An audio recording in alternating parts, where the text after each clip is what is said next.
Science dan Bisnis. Ya, masih ingat materinya minggu kemarin? Ya, ada yang bisa memberikan sedikit resume dari kemarin? Mungkin dari ada dari materi minggu kemarin kan tentang apa kemarin kan integrasi keilmuan, agama dan sains dalam bisnis Islam. Maka bisa di resume sedikit, boleh mau dibaca, dulu saja kalau boleh, maka silakan. Oh, inovasi dan etika. Oke, ini berarti nyambung dengan materi yang di pertemuan sebelumnya juga, itu ada tentang nilai dan norma dalam etika bisnis Islam. Dari putrinya mungkin dari awalnya ada tetehnya cepatnya apa tadi?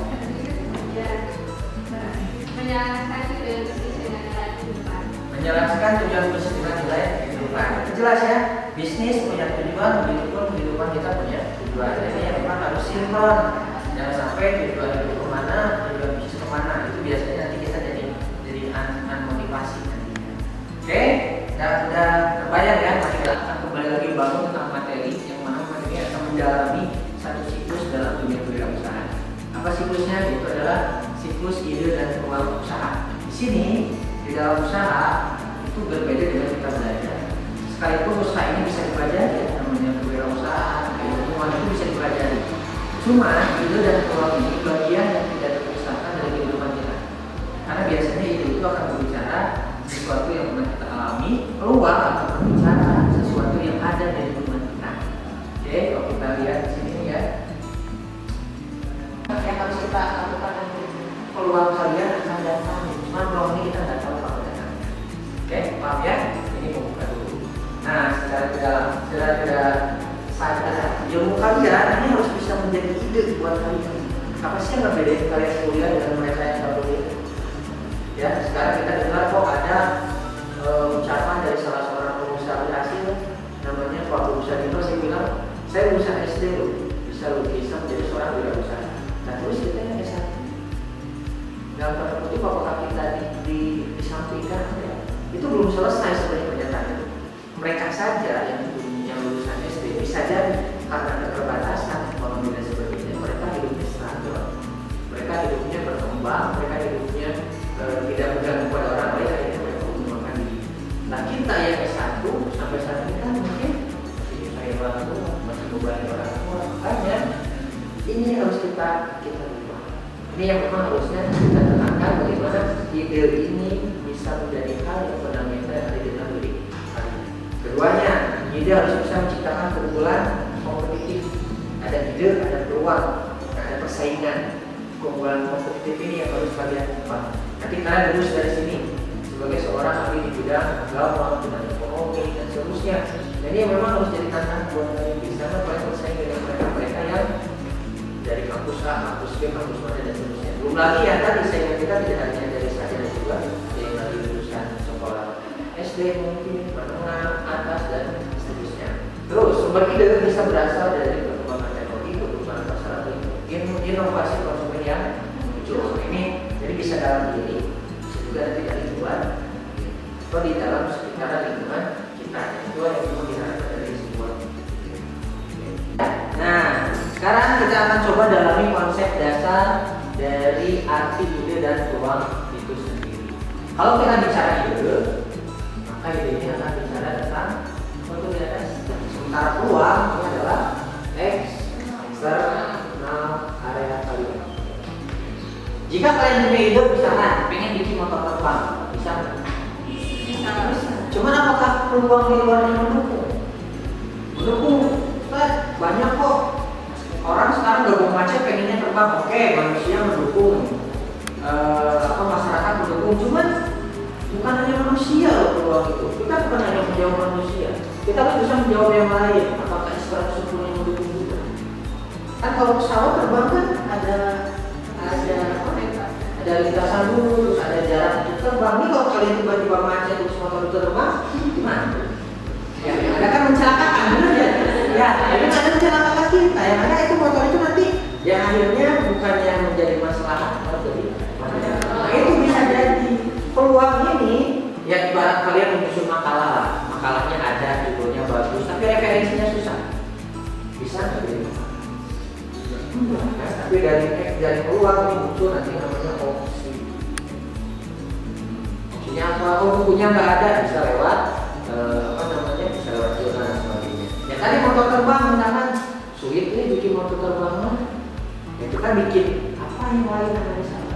Akhirnya orang ada yang dia bikin kendaraan tapi bikin jasa, jual jasa aplikasi ojek dan sebagainya. Itu ojek itu sebenarnya kalau di Jakarta itu untuk mengurai kemacetan, ya terus untuk membantu orang untuk melayani orang yang sibuk di waktu-waktu di Jakarta ada istilahnya golden time, jadi waktu-waktu emas bagi mereka pedagang dan sebagainya. Itu apa? Ketika bekerja istirahat. Sudah satu paket. Ini eksternal, ini opportunity. Opportunity berarti artinya peluang. Threat, ancaman. Ini konsepnya gini. Ketika orang lain punya kekurangan, berarti itu jadi peluang buat kita. Betul? Nah, ketika orang lain punya kelebihan, berarti itu ancaman buat kita. Makanya ini sering berkaitan. Analisanya gimana? Ya nanti kalian gunakan analisa khusus di SWOT ini. Kita nggak akan bahas ke SWOT-nya sih. Cuma di sini intinya dari ide dan peluang usaha itu salah satunya adalah analisa SWOT. Analisa di internal kalian.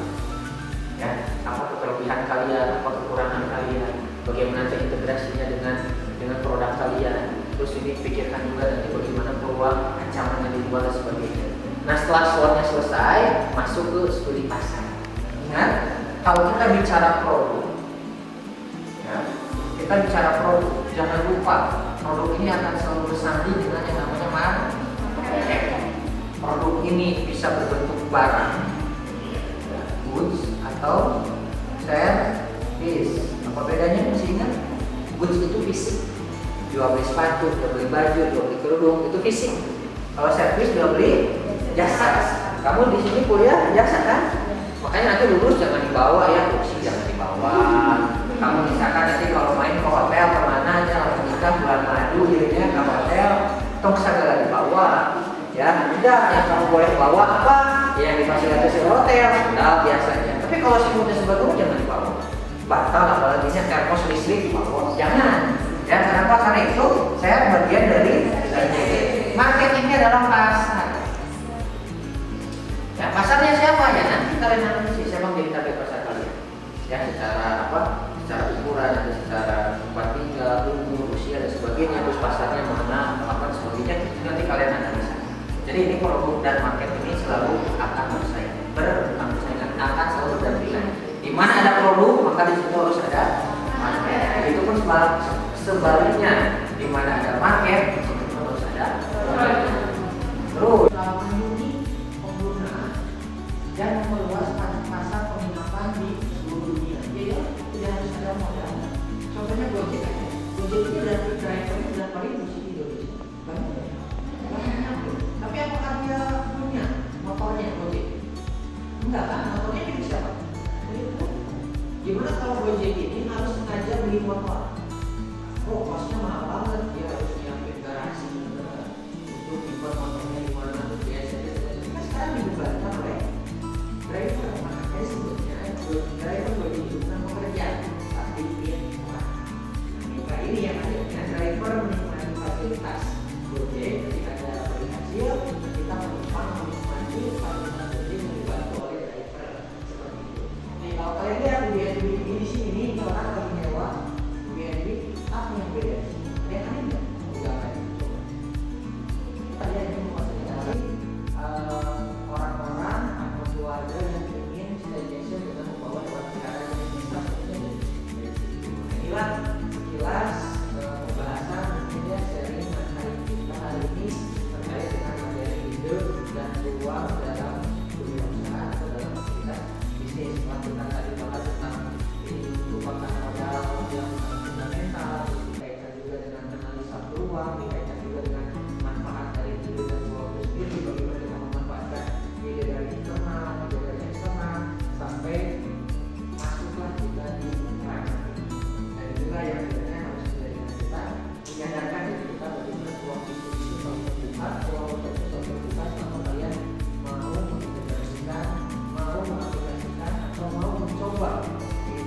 ruang kalian dengan wujud produk baik itu suara maupun dia. Oke, ada pertanyaan yang kita karena ini akan berkaitan dengan nanti salah satu materi di depan dan tadi tentang resiko. Resiko ini tidak bisa kita hindari, tapi bisa kita antisipasi, bisa kita hadapi dengan solusi-solusi yang akan muncul. Itu paling yang kalau dikatakan. Yang kedua, berbicara masalah sumber daya, usaha itu nggak bisa sendiri. Kita punya kolaborasi. Kalau misalkan kalian merasa kurang dari sumber daya modal, maka kita kolaborasi. Kita cari orang yang berbagi juga, atau kita cari partner.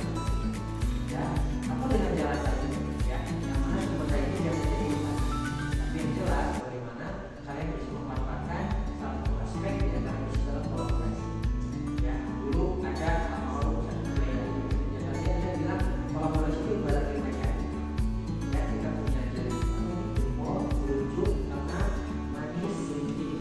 Ini punya fungsi masing-masing. Ada yang ingin ditanyakan? Coba silakan.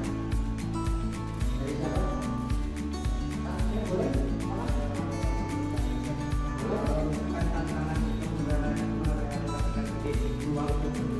Oke, tantangan untuk merealisasikan ide dan ruang. Dari kita sekalian jawab.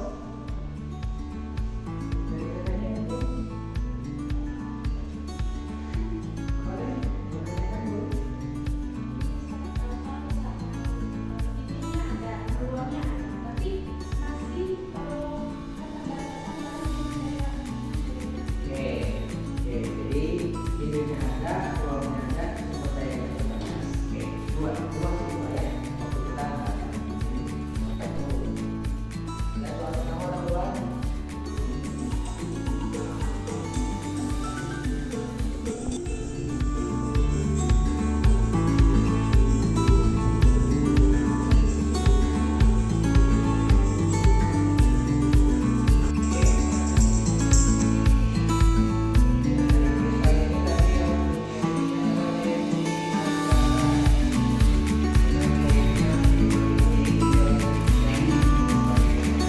Saya sudah sampaikan untuk hari ini, mudah-mudahan bermanfaat untuk semuanya. Mudah-mudahan materi ini bisa kalian praktekkan dalam kehidupan sehari-hari dalam hal apapun, dalam aspek apapun, terutama dalam memecahkan masalah, karena masalah itu sejatinya adalah bekal untuk kita memperbaiki diri kita dengan solusi-solusi yang kita berikan kepada lingkungan kita. Terima kasih, mohon maaf apabila ada salah kata dari saya. Insya Allah nanti materi kita akan share di grupnya, di grup pembelajaran kita. Mohon, assalamualaikum.